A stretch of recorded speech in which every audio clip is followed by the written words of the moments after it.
Right, so welcome everyone to this tonight's LSL LOC training session.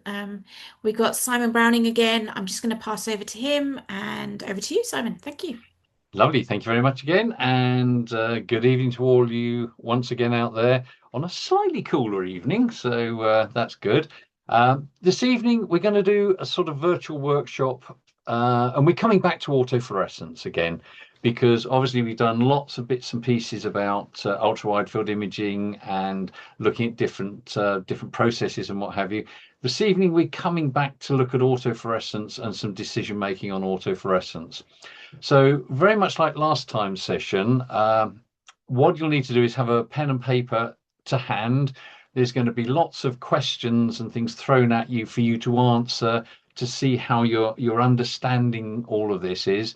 And what I would very much encourage you to do, as we did last time, is look at the answers that you get out of this session, and then because this session is being recorded, revisit the session once again and look at your answers against what are coming up in the session. And ideally you should agree with absolutely everything that's on here, but you probably won't. So look at the things where you differ and go into your sort of reflective mode of thinking, well, what is it I wasn't understanding there? What is it I got wrong? And why did I get it wrong? Or, as I say, just purely and simply didn't understand it. And then you can drill down in your own time into further reading to just try and understand things a bit more. So this almost sort of sets you going, if you like. This session should set you going down some trails to sort of let you delve into this a little bit deeper. So what I want to just do to start with is just have a little recap of what is going on in terms of autofluorescence. So you'll remember that from the lecture right at the start, the definition of this is a system of viewing the retina utilizing the properties of degraded photoreceptor outer segment discs. And so remember, you've got all these rods and cones in the retina. They're sat there and they are reacting to light hitting them, creating electric impulses that go up through the nerves to the visual cortex in the brain and create sight, and that wonderful thing that we deal with every day. But the damage that's caused to those photoreceptors mean that they have to continually regenerate themselves, or else they would just die away. And so these rods and cones, the outer segments of them, if you remember, I call them a stack of CDs, the outer segment discs, get broken down and replaced each day so that they remain the correct length and we get rid of damaged cells. And over a 10-day period, you will regenerate that whole stack of outer segment discs in every rod and cone in the body, in the retina. And it's the breakdown of these outer segment discs within the RPE, within the cellular structure of the retinal pigment epithelium, that gives rise to the waste product lipofuscin. And that's created through phagocytosis. And remember, phagocytosis happens in every single cell in the human body. And as time goes on, you get waste product built up in all those cells. And particularly in the retina, you get lipofuscin built up within the cell. And it's that we can make use of. But remember, we all age, and it's the cellular sort of degradation, the breakdown, the buildup of waste products within these cells that cause the aging process to occur. Oh, that it didn't, but it does. So particularly coming back to the retina, this accumulation of lipofuscin over time allows us to cause that lipofuscin to fluoresce. If we hit it with a very specific wavelength of light, we will excite the cellular structure of the lipofuscin and it will give out more light at a different wavelength. It will emit that light in the form of a fluorescent picture. And so we can use that fluorescence to see what's actually happening within the retinal pigment epithelium. So you will always see a glow across the retina of a normal performing retina, because every cell will be undergoing phagocytosis and will be creating lipofuscin. So we'll have a background glow. If you get a higher than expected background glow, what we call hyperfluorescence, we know the cell is still functioning, but it's building up excess lipofuscin within its structure. So this cell is building this toxic waste product within the cell. So the cells are distressed. They're under stress. They're damaged, and this gives us that heads up that there is something wrong. If we have no fluorescence there at all, then we have one of two things really going on. Either the light that's hitting the retina is being absorbed by whatever it's hitting. So, for instance, blood will absorb it. And I've got a slight mistake here. It says here that it absorbs the incident light, such as blood vessels. Well, it's not the blood vessels, it's the blood within those vessels. Or you're just not producing lipofuscin at all, and therefore you have atrophy. So let's just remind ourselves of what this process is. So in this top diagram here, you can see that at the bottom here, you've got the retinal pigment epithelium, and you get these sort of fingers, these villi forming around the outer segment disc, and they sort of creep up. It's almost like ivy growing up the side of it. And this will form into a cup and literally sort of pinch off the most outer set of segments. And you can see here it forms a little vesicle. And that is, in a general cell, we would call that the phagosome. And you can see in this bottom diagram here how these villi come up and they snap off these outer segment discs here to form the phagosome. And then with the introduction of enzymes, that will break down all those bits of the outer segment discs into a sort of like primordial soup held within this secondary capsule. Now, you would hope that with the introduction of secondary lysosome, you would get complete breakdown of all of those outer segment discs into a lovely sort of soup that you could get rid of. And if everything was perfect, you would have complete breakdown of all those waste products, and they would be excreted from the cell by active transport into the choroidal vessels and away. And that would be wonderful. However, that doesn't happen. The cells get damaged by oxidative stress, by oxidation.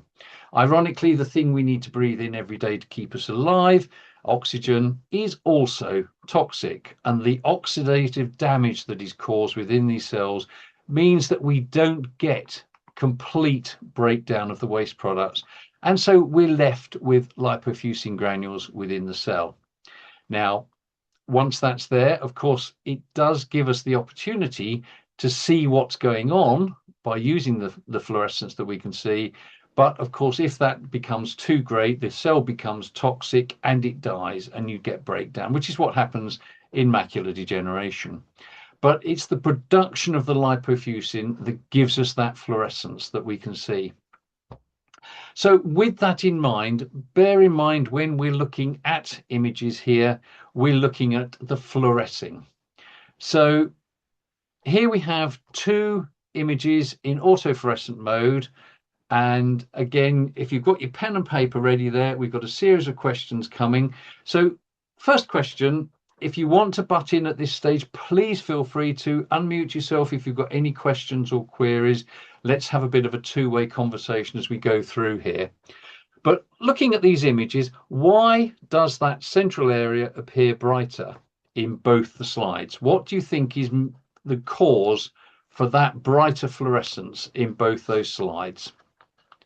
So just have a think about that and pop yourself down an answer, and we'll see where we go to.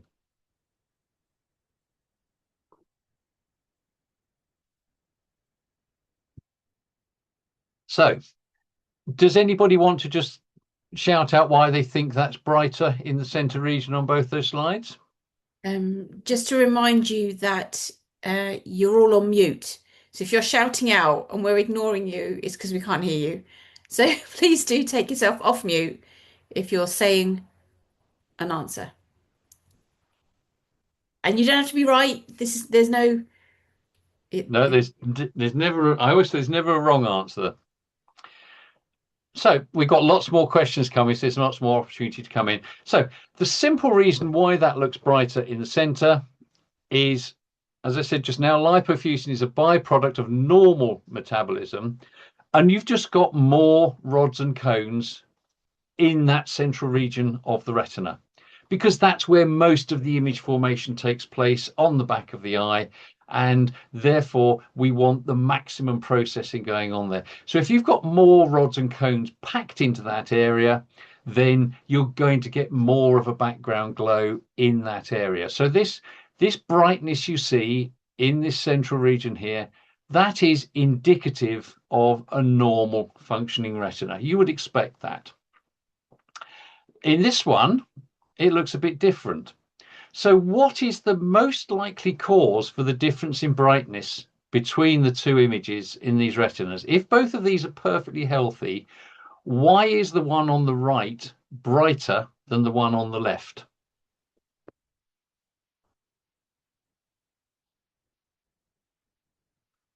Anybody want to throw me an answer there?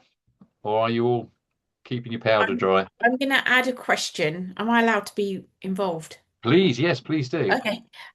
Do you mean specifically around the optic nerve head, or do you No, mean no, just generally? this central posterior pole region. Yeah. I'm going So to we, let we someone know else answer that one. we know it is brighter here in both cases because we've got more rods and cones there. So Hmm. we will produce more background lipofuscin just through normal metabolism. But why is the one on the right brighter than the one? What could be happening? What's going on here, which means this one is brighter? Is it an older patient? Exactly. Yep, spot on. So the age of the patient is the cause of the increased brightness. Because remember, I said with age, you get more and more lipofuscin building within the retinal pigment epithelial cell. So as we get older, you see a greater brightness there. So as we say here, lipofuscin accumulates in the cytoplasm throughout life. By the age of 70, remember this was one I gave you in the earlier lecture, by the age of 70 in a normal healthy eye, up to 70% of the cytoplasm will be filled with lipofuscin. So you can just look at those two, and the first thing you should be able to say from that is if those retinas are both healthy, then you know the one on the right is from an older person compared to the one on the left. So again, by telling you nothing about these patients, the images themselves will start providing you with information. So good. Whoever came up with that answer, great answer. Thank you. So here's a nice little one for you. I actually didn't originally give you the columns on the right, but here is a set of statements, and the answers on the right all need to fit somewhere on the left-hand side. So I'm going to give you just a couple of minutes to read through and put these phrases or words on the right in the correct place on the left. So just work your way through that. See if we've got the understanding of what's going on with autofluorescence working properly.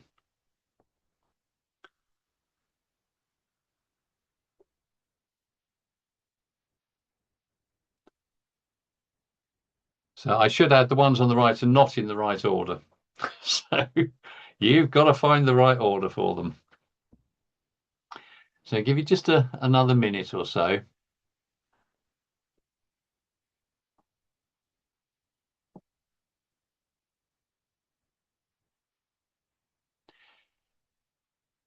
Right.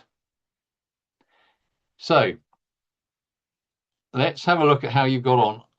Again, if you don't get all these in the right place, then do come back at a later stage and see what it is that you got wrong and why you think you got it wrong.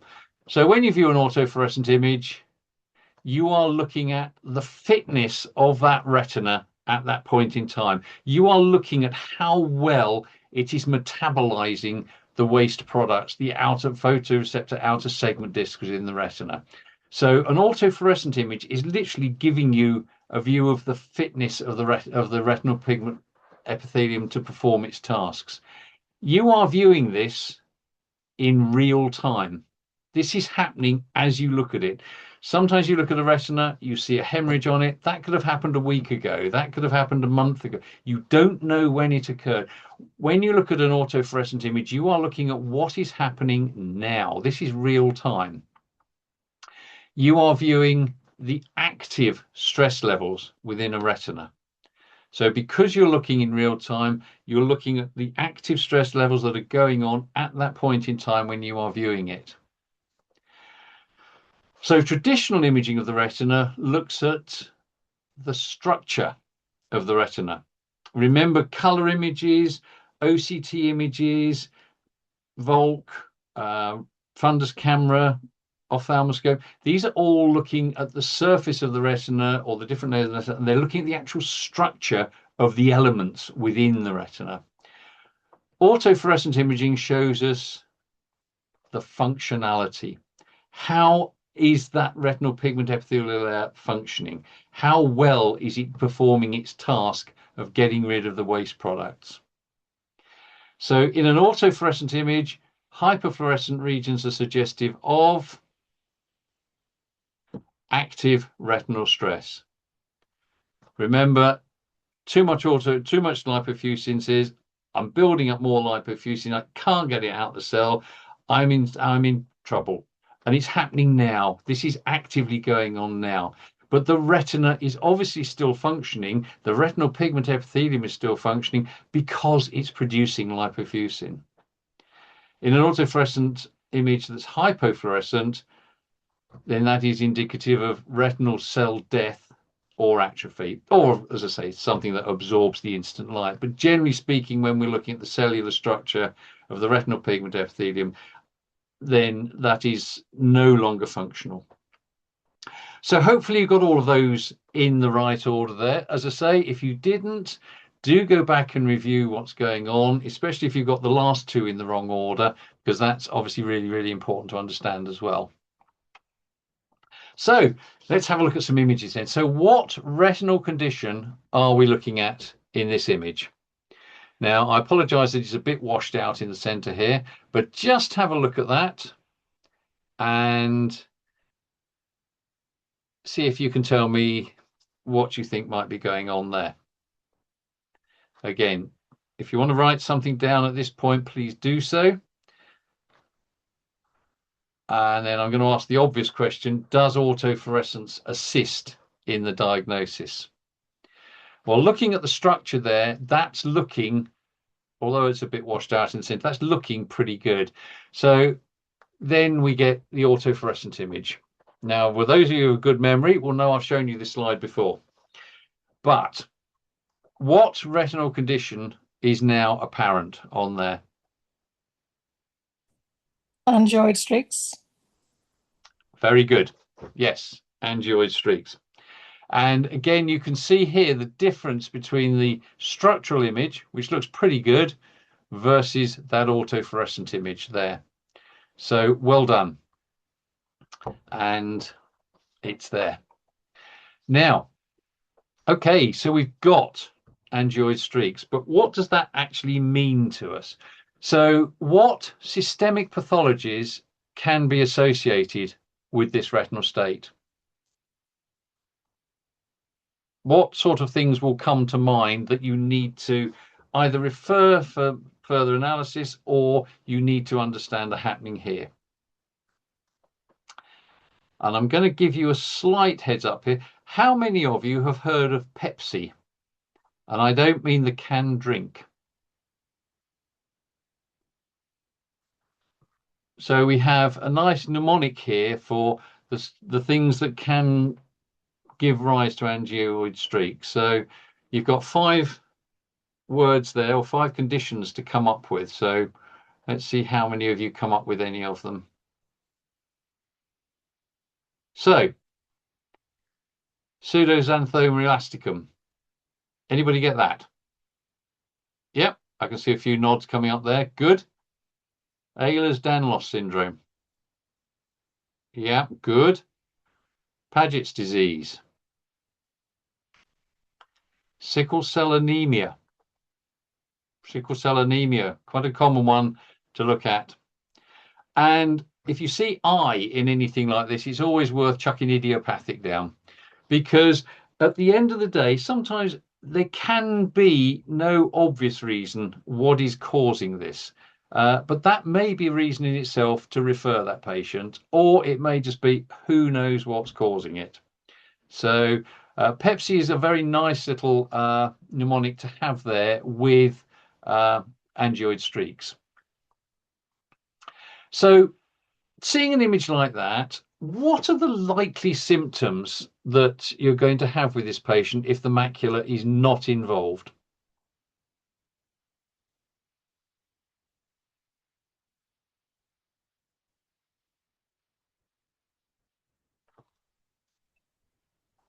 Simon, you may have no symptoms. Brilliant answer. Just as I put none up, you came up with that answer. So fantastic. Yeah. So sometimes a lot of these patients with angioid streaks will not be aware of anything there at all.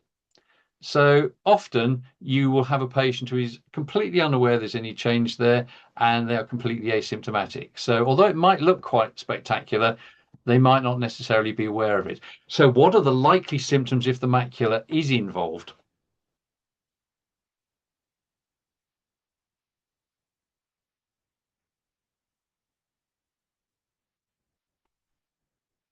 So you've got a patient with macular involvement here. What are the sort of things they're going to come in and complaining about?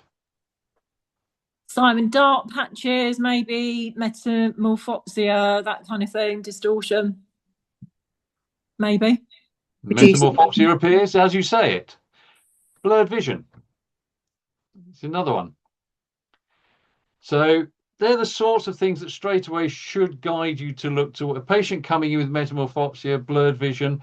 These are the sorts of things that immediately let you hone in on that macula. And you want to hone in using autofluorescence to see metabolically what's going on there.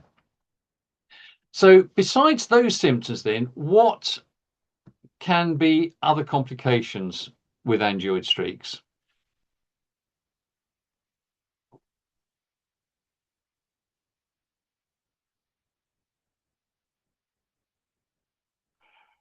Because Bruch's membrane is compromised, you're very likely to see subretinal hemorrhages as time rolls on, rupture of the choroid, and therefore choroidal neovascular membrane.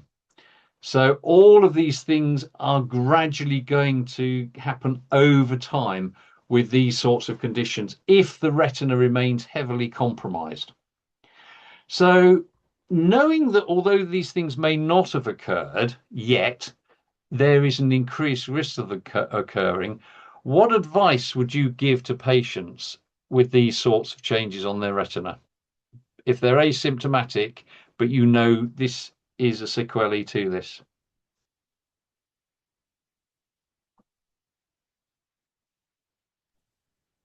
Self-monitor with an Amsler grid. Yeah. And just be aware of your field of vision, just in case it happens elsewhere. Yeah, good. And whilst they're sitting on that precipice waiting for this to happen, anything else?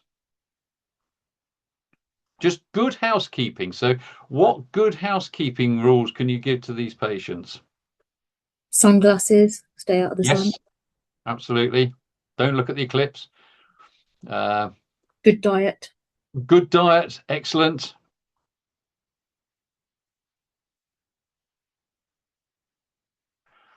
Protection of the eyes. So sunglasses will protect the eyes, but protect against blunt force trauma. You've got ruptures in Bruch's membrane here. It's not going to take a lot to cause further rupture if you've got a blunt force trauma. So protect the eyes to prevent blunt force trauma, especially, I have to say nowadays, with paddle. Paddle is not only becoming incredibly popular to play, but it's also becoming incredibly popular to send you down to an eye clinic afterwards, because people will hit each other in the eye with the rackets and with the balls. And you'll see quite a few ophthalmology papers at the moment based around increasing eye injuries. So again, any sport, we used to tell people to wear squash goggles when they were playing squash, anything that protects the eyes if these people are active, because these are quite often young people as well. And as you said before, maintain a healthy metabolic environment. So good diet. If they're smoking, really go at them to stop smoking in that situation as well. Good, excellent. Okay, so here's another one. And so have a little look at that. And then just jot down on a piece of paper, your piece of paper, what you think this retinal condition is.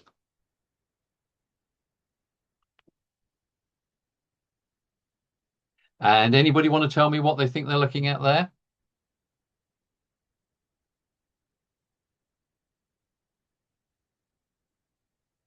Or does it look normal? Possibly diabetic retinopathy. Excellent. Okay, good. When you say possibly, why do you think it might be? Because of the exudate and the dot hemorrhaging. Yep, good. You've got dot hemorrhages, blot hemorrhages, ring exudates. You've got some drusen there. You've got a Roth spot. Sorry? Have you got a Roth spot in the left? Yeah, yeah. So you've got lots of things on there. So retinal condition, proliferative diabetic retinopathy is actually what that was classified as. So another image coming up here.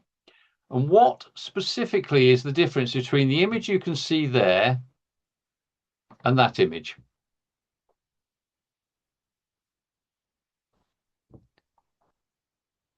What is the difference between that and that?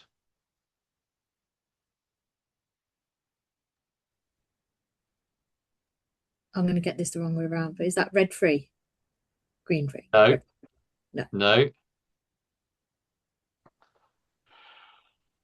Quite simply, that is the traditional view you get with an Optomap.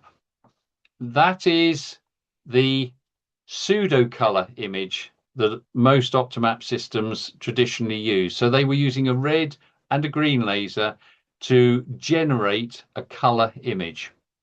The image you're looking at here is a true color image. So we've now incorporated a blue laser into the system. So very much like a fundus photograph, you are getting a true color image of the retina. So you will see often two different types of image using Optomap systems. That's the traditional pseudo color image, looks a bit green, whereas the true color image will give you a correct color image of the retina. So I throw that one in there just to remind you of the two different types there. So what I want you to do is list all the relevant features. We've done this many times before. List all the relevant features you can see on this image.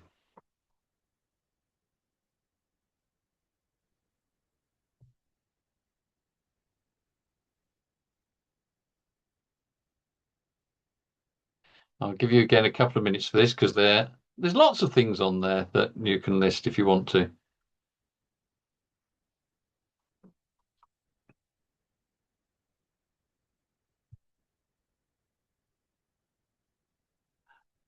So let's see how we go. So nerve head looks normal. It's flat. It's got clear margins. It's got a small cup. Normal coloration. The nerve head is normal. Yes, we've got diabetic retinopathy going on here, but we haven't got any signs that there is neural involvement of the nerve head.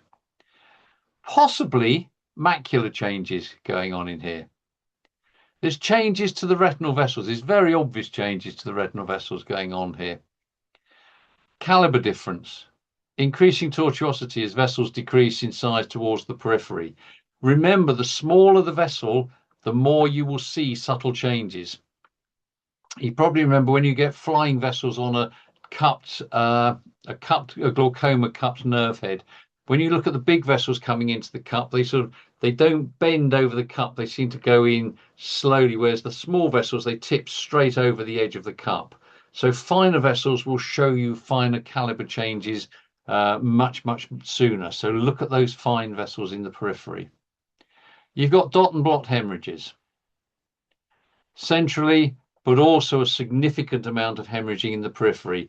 Remember what we've talked about with diabetes and peripheral imaging before. Ring exudates and drusen. So you've got a lot of things there that could relate to diabetic retinopathy. Did you also spot the white without pressure and the associated dark without pressure in the periphery?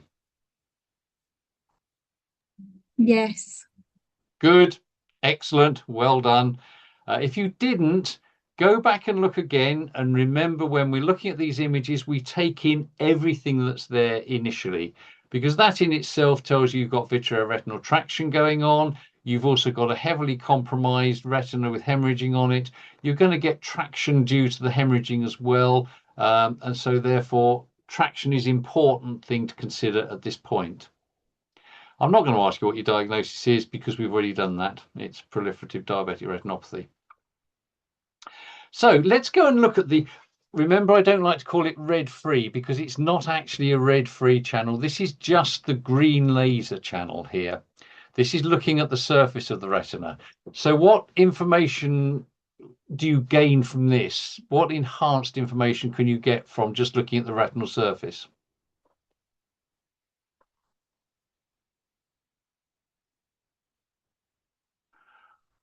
The hemorrhages are now much easier to define. Red against red is not always easy to define. So your hemorrhages will stand out much more clearly on just the green. And because you're just looking at the surface of the retina, you will see these retinal surface hemorrhages much more clearly. The exudation is far easier to see as well. Again, white against a dark greyish background is much easier to define. The macula is easier to analyse as the exudate extent is much more easily observed. So this exudate you can see really coming close to the macular region here. And again, the vasculature much more easy to analyse due to that increased definition. This is not a good looking vessel going on here. And again, you're white without pressure, dark without pressure, easier to define. So the retinal surface elements, what's happening on the surface of the retina, much easier to define when you split just into the green channel. And going to the red channel, what information do you get from the red channel?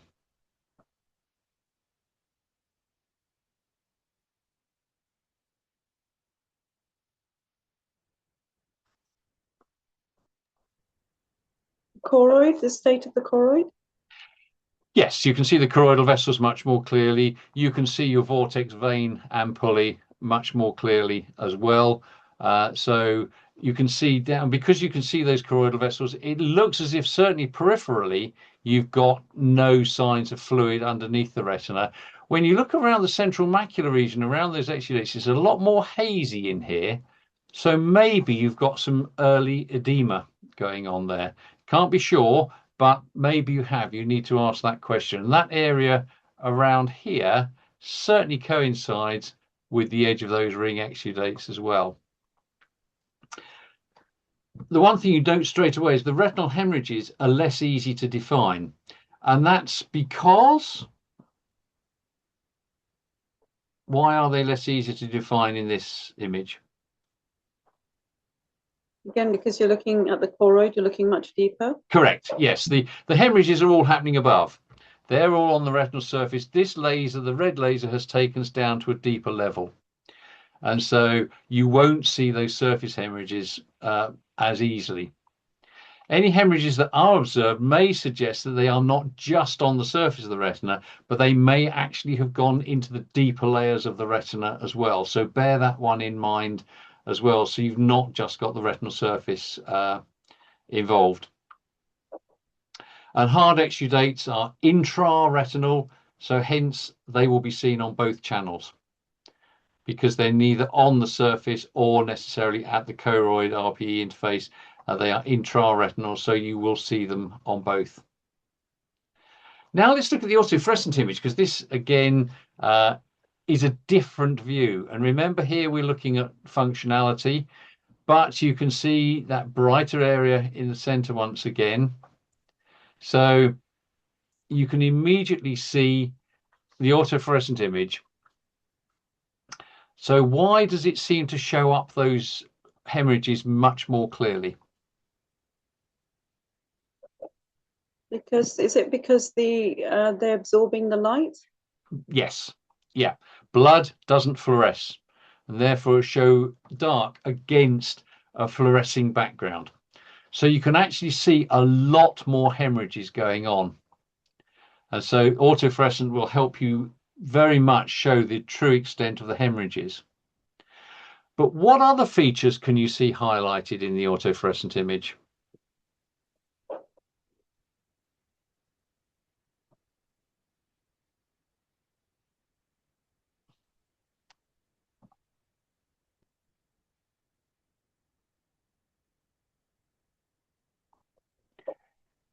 Can you see these numerous grey patches all over the retina and especially in the macular region? Now, these suggest there is either fluid there or you've got ischemic areas there. So this retina may be very heavily compromised and may have quite a lot of little pockets of edema across the retina as well, showing you just what an active condition is actually going on here. Remember, this is happening in real time here. So autofluorescence very clearly shows you what is going on in terms of these areas of potential edema that's there. So again, a very useful tool to use with diabetic patients. So what additional benefits do the autofluorescent image bring to this analysis? Again, because the retina is being viewed in real time and the functional state of the retina is being observed, the extent of the edema and ischemia is seen more clearly. And it's clear from this image the retina is heavily compromised, and therefore your likelihood of new vessel growth is probably imminent. Now, you can't draw that conclusion from just ordinary structural imaging. So again, autofluorescence is bringing you a different story. Right, let's move away from diabetes then. What's this likely to be? What retinal condition is this likely to be?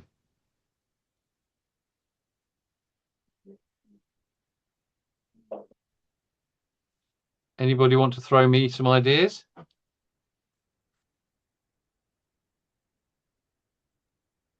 Is it lots of lipofuscin? So maybe AMD?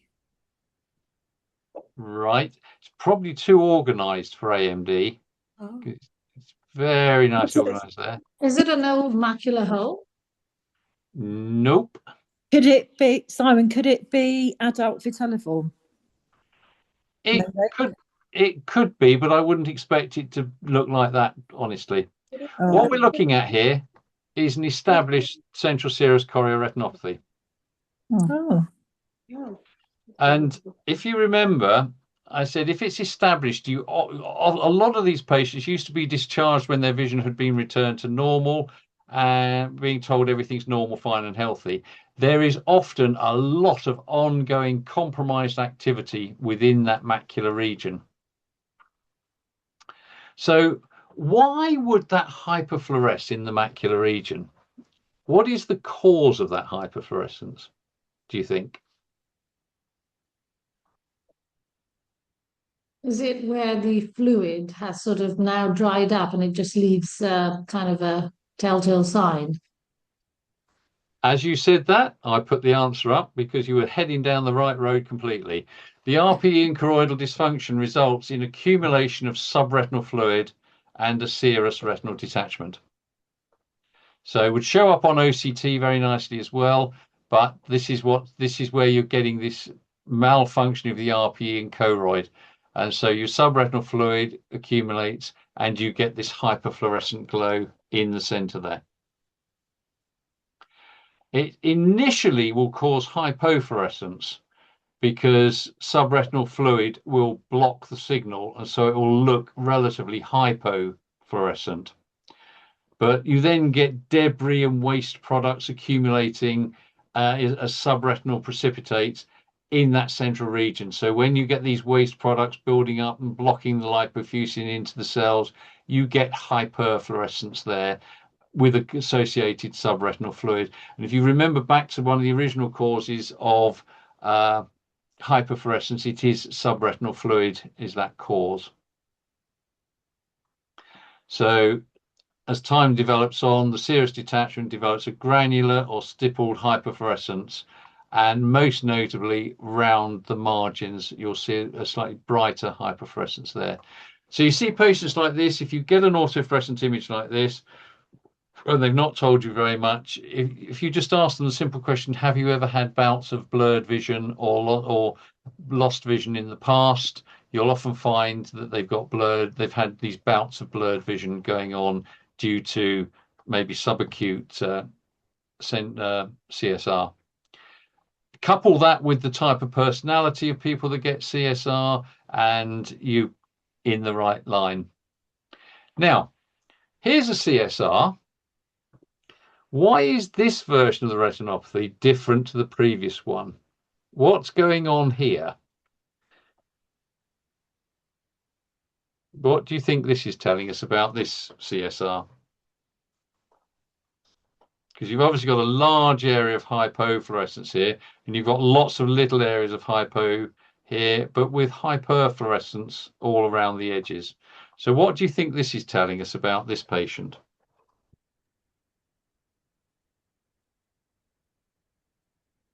Active.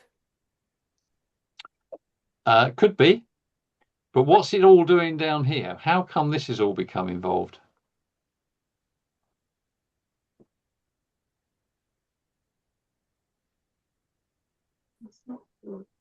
It's long-standing. This is one that's chronic. It's been going on a long while. It's a long-standing condition. So what has happened, do you think, to cause all this involvement down here? Is it because it's spread due to gravity, the subretinal Yes, fluid? absolutely spot on. Yeah. So over time, there is gravitation of the fluid and the autofluorescent findings inferiorly. That fluid drops down, it causes more disruption, and you get more damage. And so chronic cases lasting more than 6 months with this show this hypofluorescent atrophic gravitational tracking downwards. So absolutely spot on answer. Well done. And again, when you think about it, you know, if you took a CSR patient and said, well, I want you to go and lie on your side for the next 2 years, it'd probably all go one way or the other sideways, because gravity would take it in the direction that they were orientated. We're humans, we spend most of our life upright, so gravity is taking this downwards. And you notice how this granular appearance has become very hypofluorescent in the macular region there. So yeah, this is what happens when it looks established. So why is ultra wide field imaging important when examining these sort of patients?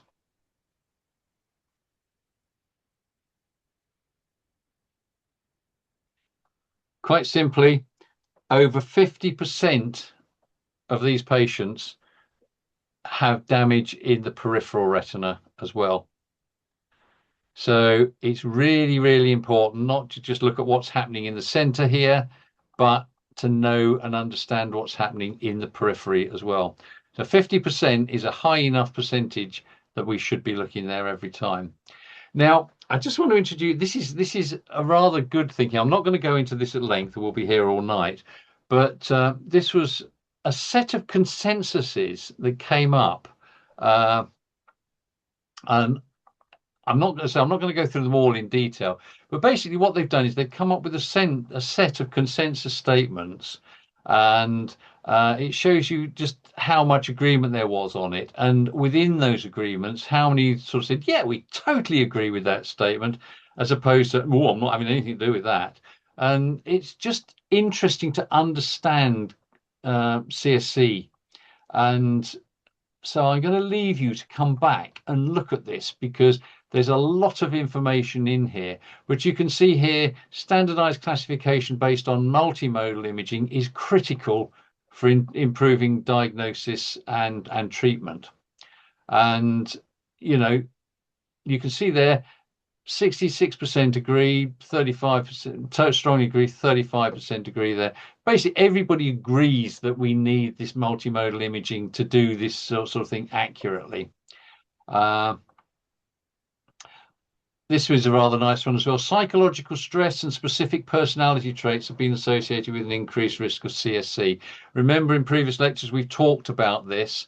We talked about the sort of personalities that are liable to have this. So when you see these type A personalities in your practice, it's really important to consider CSC with them if they're showing symptoms. Some other interesting ones: obstructive sleep apnea syndrome and shift work in predisposed individuals may trigger CSC. So again, look at the sort of things that your patients are up to. Corticosteroid exposure, that's another common one we know about. But multimodal imaging, fundus photography, OCT, autofluorescence, ICGA, ideal and essential for accurate monitoring and classification. So again, we're seeing the justification for ultra wide field imaging here. So as I say, I don't want to go through all those in a lot of detail tonight, but it just makes some very, very interesting background follow-up there. So here we see again the sort of CSC. So there's your pseudo color image, your true color image, and the autofluorescent image. And you can see from the structural image just how difficult it is to assess functionally what's happening in that area there. And we see classic hyperfluorescent changes out in the periphery of this patient. Now we're going to go on to some other quite little interesting ones here. So this is a 56-year-old female, a 1-year history of increasingly distorted vision in the left eye. She describes it as crinkled. Previously diagnosed with an epiretinal membrane. There's your best corrected vision. Myotonic dystrophy with mild ptosis in both eyes, progressive lower extremity weakness, shortness of breath and fatigue. So this is what we call a pattern dystrophy within the macular region. So I just want to spend a couple of minutes looking at pattern dystrophies here. So you can see the sort of change we're seeing in the macular region here and the sort of changes we see here. And this might look like angioid streaks, but actually the angioid streaks you would expect to see emanating around the nerve head and emanating from the nerve head. These more tend to associate around the macular region far more normally, and you'll see a lot of this in patients that you think, well, is this macular degeneration or not? And they look similar, and these may be angioid streaks crisscrossing the macula, but it may just be a macular dystrophy. So what do these images and associated symptoms of that patient suggest may be the problem here?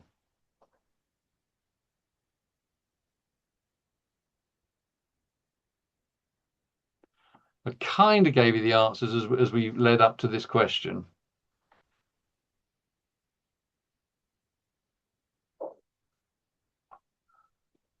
A form of macular dystrophy.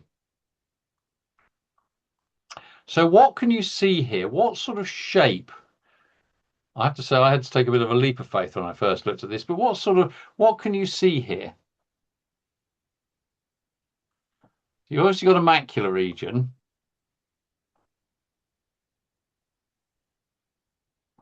You can see hyperfluorescent material, lipofuscin scattered throughout the macula of both eyes, and it's in a butterfly-shaped pattern.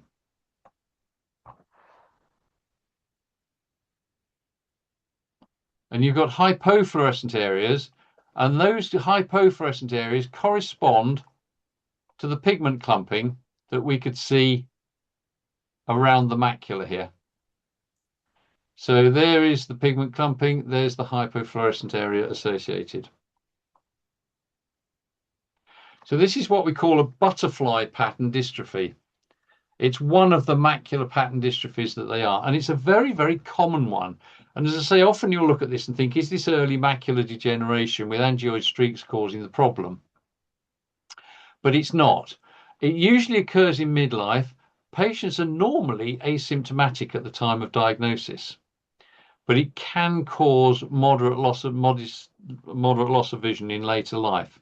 So again, it's something you need to be aware of, the patient needs to be aware of.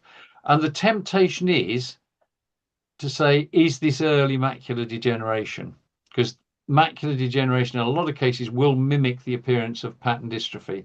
And I have in previous lectures shown you a chap he had an amblyopic eye and he wouldn't give up smoking, and his other eye had early macular degeneration, but it could have been a macular pattern dystrophy. So be aware of that. Older patients presenting with pattern dystrophy will show autofluorescent appearances very similar to AMD.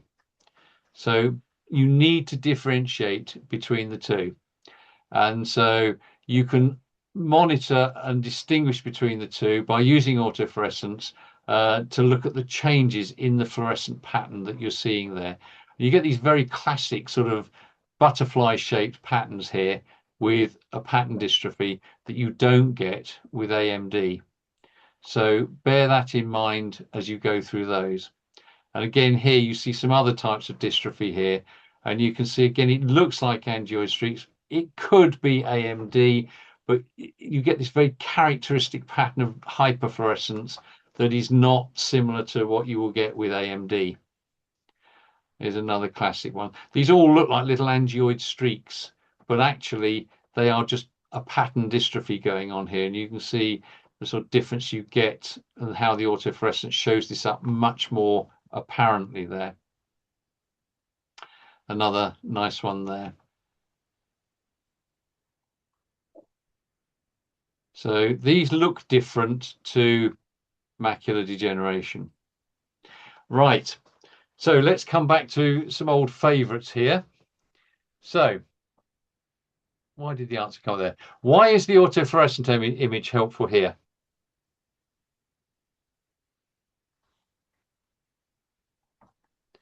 It's because it's going to look at the functionality of the retina as opposed to the structure. So explain the reason for the different types of blackness in the top image and the bottom image. Why do we have a dark splodge in the top image? Why do we have a dark splodge in the bottom image? And why are they different? In the top image, you can see the choroid showing through. Why does that make it dark? What's the difference between this dark blob here and this dark blob here?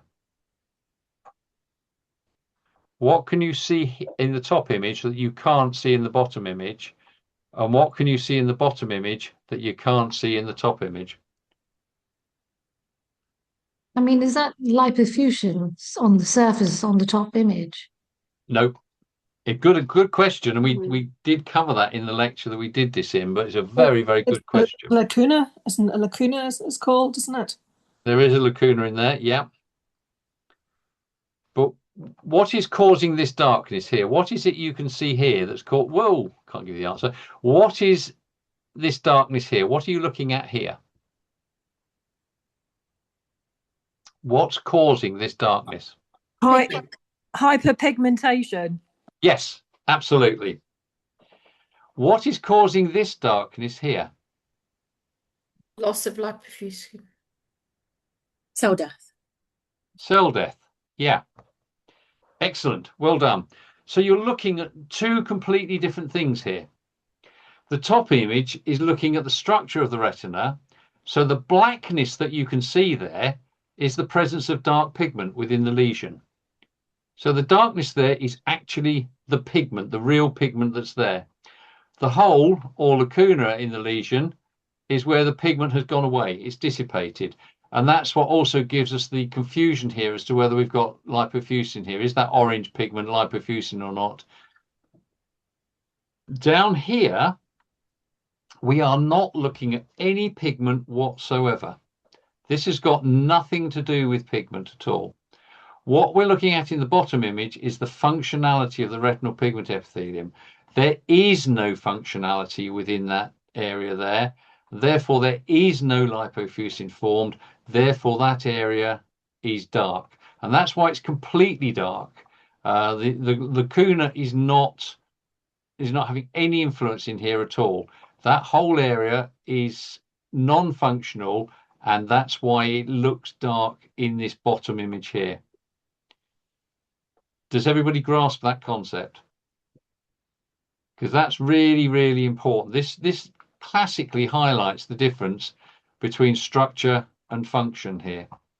So this is structure and this is function. Now, in answer to the question, is there lipofuscin here? If you remember, if there was lipofuscin on the surface here, it would hyperfluoresce.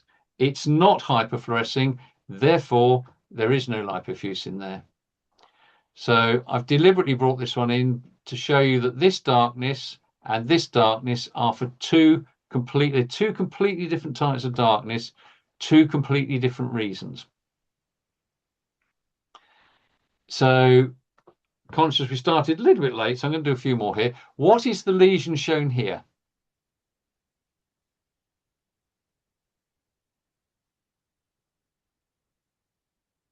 Is it a retinoschisis? It's a superior temporal retinoschisis. Yes, well done. Good, thank you. What specific features help you with that diagnosis?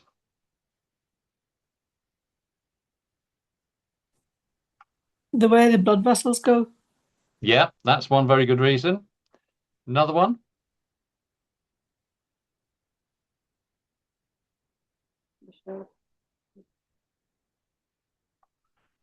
The sheer orderly convex nature of that edge. It's just like if you get a blister on your finger. It's a very, very orderly convex edge to that.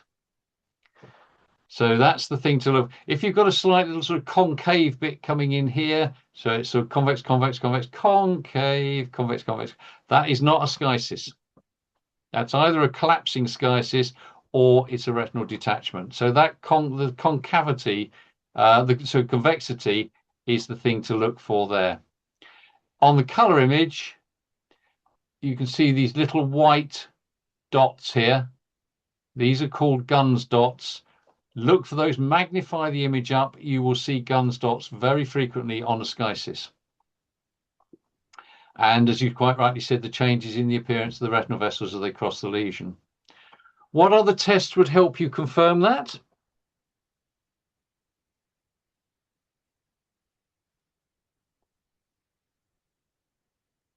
How could you differentiate that between that and a retinal detachment? What test would help you?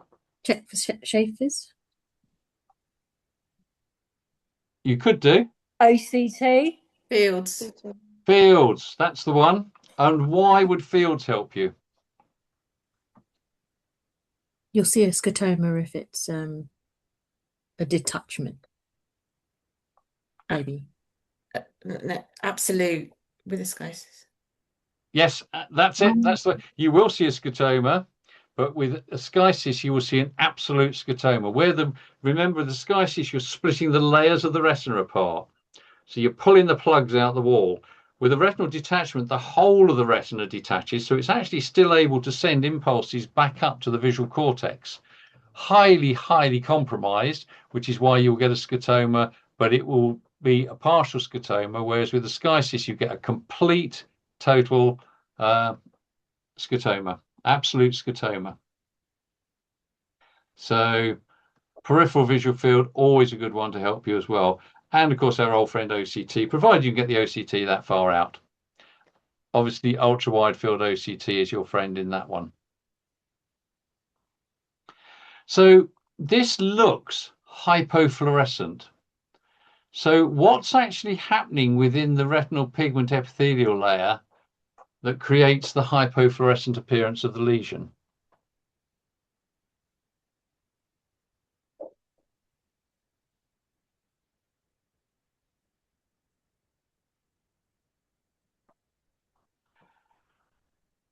The simple answer is nothing. The retinal pigment epithelium is still functioning perfectly normally, but within the schisis, you get there's a viscous fluid within here. And it's that viscosity of that fluid, very much like blood vessels. It's so dense, it absorbs the the incident beam. So you get a relative hypofluorescence. But this is nothing to do with the retinal pigment epithelium in ascites. This is just the viscosity of that fluid blocking the signal. So always important to remember that this is almost what you could call pseudo hypofluorescence if you've got enough width on the paper to write all that lot down. So what are we looking at here?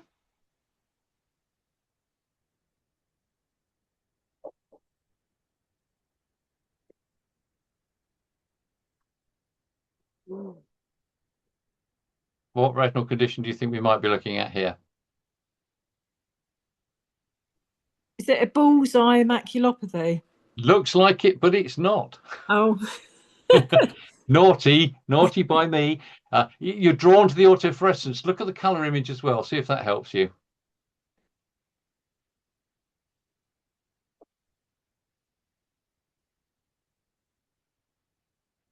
Retinitis pigmentosa.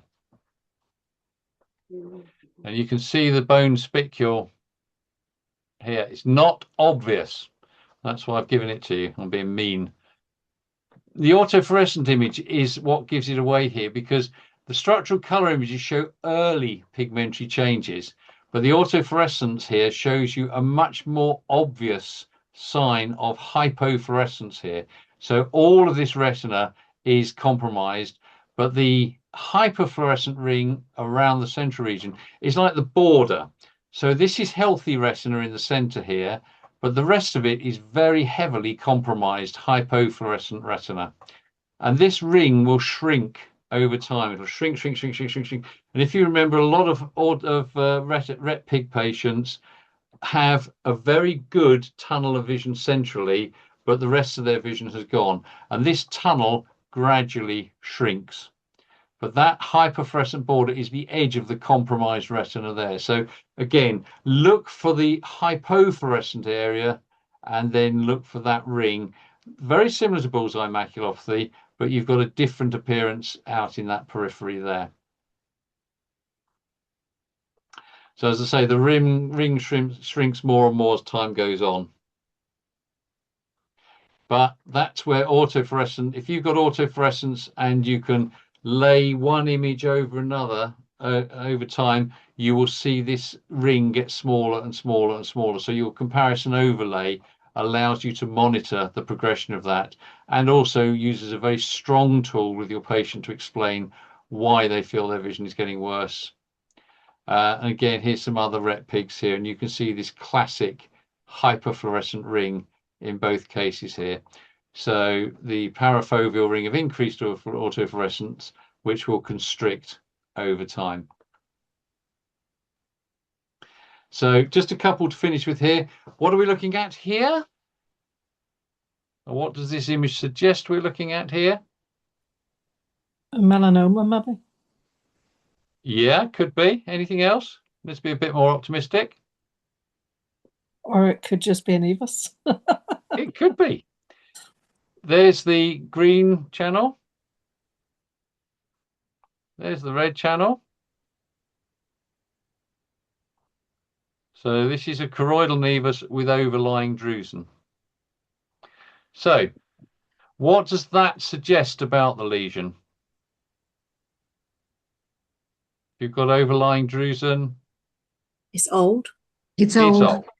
Yeah. Chronic, long-standing, benign, stable. What will the autofluorescent image look like and why?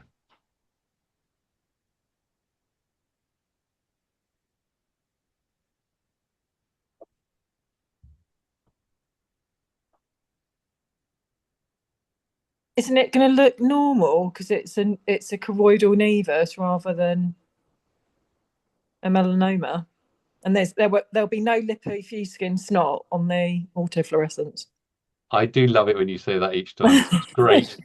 There you are. You gave me the answer. That's the answer I got. There should be no evidence of the lesion, as a nevus doesn't affect RPE functionality. There may be some tiny flecks of autofluorescence associated with drusen, but it's not always the case. And as you say, it will be tiny specks, it'll be flecks rather than that sort of snotty appearance. I'm going to have to change my lectures to put snotty appearance in there. So I used to say it looked like somebody sneezed on the retina, but that seems almost wrong now. So yeah, so autofluorescence will again back up your evidence for it being a nevus by the fact that there should be no interference on the retina at all. So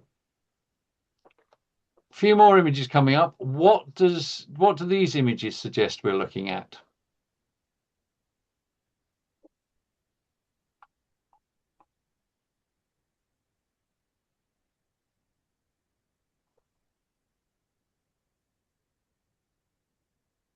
That's a nevus too.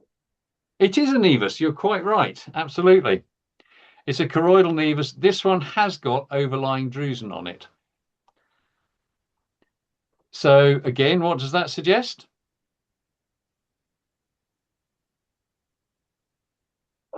Long-standing. Long-standing. Long-standing. Good. Chronic, long-standing, benign and stable. But let's look at the autofluorescent image of that. And why does the autofluorescent image assist you in the diagnosis?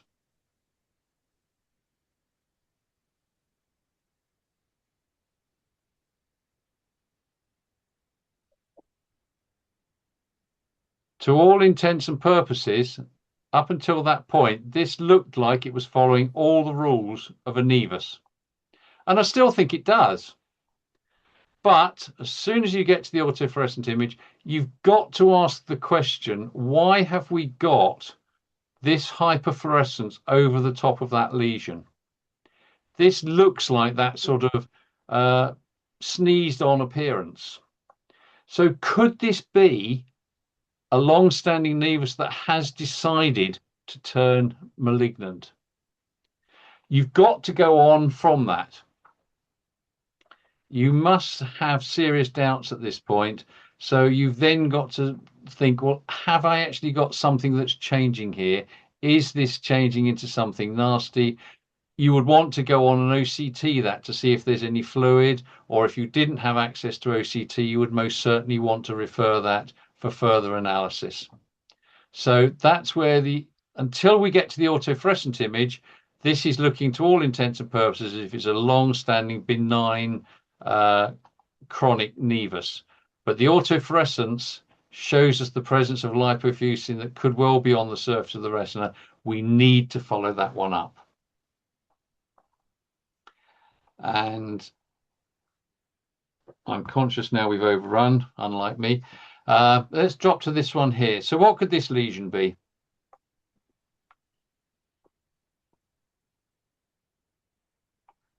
Could be a dormant choroiditis, a window defect, cobblestone degeneration, chirpy.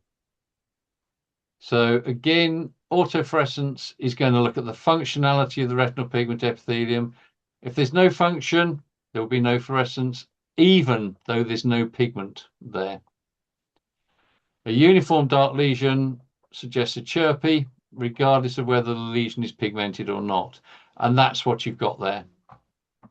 So again, this is a chirpy, but this is a completely depigmented chirpy, unlike the other one earlier that was pigmented. So bear in mind, what could be a window defect could also be a depigmented chirpy, and that will give you that classic appearance there.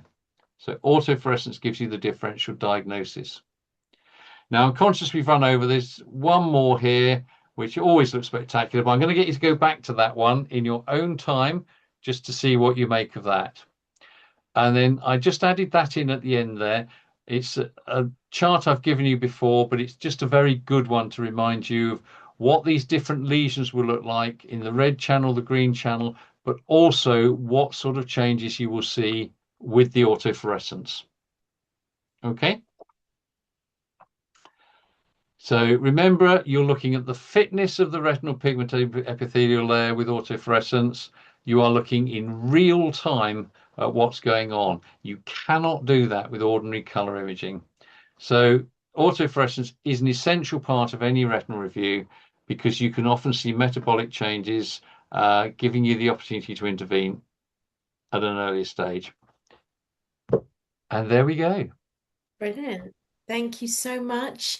There's been no specific questions in the chat. Does anyone want to ask any questions at this stage? Please feel free, if you do want to, you can take yourself off mute and just ask the question. While people may be thinking about that, or even type it in the chat, by the way, I've got a question for you, Simon, and that's more a case of what are we planning to think about next time round? And is there anything specific that might be worth refreshing our knowledge of prior to next session, or anything that we need to be sort of actively thinking about? You've mentioned about looking over today and reflecting on our answers and reflecting on the information you've given us, but anything else? Now I'm going to come out of that for a moment, and I was just going to look. I haven't got it on here actually, but next time I'm hoping to do in October a type September. of, yeah, a type of quizzy type thing, if I can work out how the technology will work. But next time is a multiple choice. I'm going to call it a quiz as opposed to a test or an exam. Yeah. And I forget the title of it, but I think it's something along the lines of "So you think you know how to use ultra wide field imaging," something like that, which will bring together a lot of the stuff again that we've gone through on the whole 8 months up, well, 9 months it'll be to that point. So lots of multiple choice stuff where you're going to have to do lots more thinking and everything. But this time I'm going to give you the answers, and you get to choose the right or the wrong answer every time. So again, just polish up on what we've sort of been talking to you all the way through. You know, there's going to be lots of sort of opportunities to. I'm going to be asking you what sort of thing you're looking at, why you're looking at it, what it's going to mean, all these sorts of things. So we're going to put us into a sort of diagnostic situation, and then, as I say, certainly at the end of next time and the end of October's one, if you've got any questions or you've got anything that you want me to go back over again, then can you let me know? And I will do a sort of like a wash up session at the end so we can cover all the bits that you still want to know about or feel you'd like covered in a bit more. I'll try and put this all together in a final presentation after that. Brilliant. But I know what's in September's one because Thursday I'm off on a 4-week trip up the east coast of Scotland. But I will be back in time, refreshed and probably looking very rusty and frozen from Scotland to do the September one. Brilliant. Looking forward to it. Okay. Thank you very much, and thank you to all our participants. Yeah, sorry, being sorry to interrupt there. Can I just say great feedback tonight, great interaction. So well done, everybody. That was really, really good. So really appreciated it. Made a good session. Brilliant. Thank you. Thank you.